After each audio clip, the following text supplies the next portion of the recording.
Today we are going to prepare an extremely rare model, the Volvo.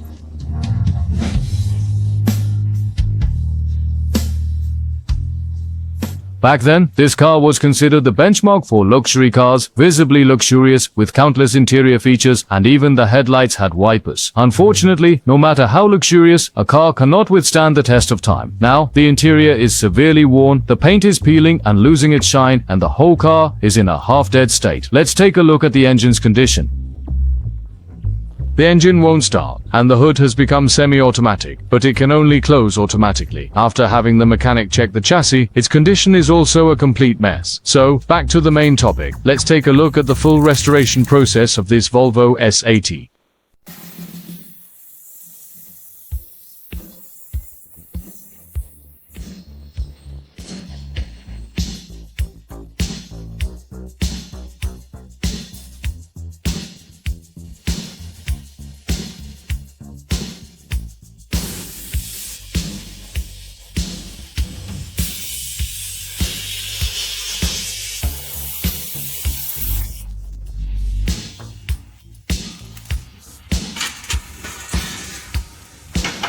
Use ultrasonic cleaning.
Don't forget to like, share, and subscribe, and hit the bell icon to stay updated with our latest videos.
Don't forget to like, share, and subscribe, and hit the bell icon to stay updated with our latest videos.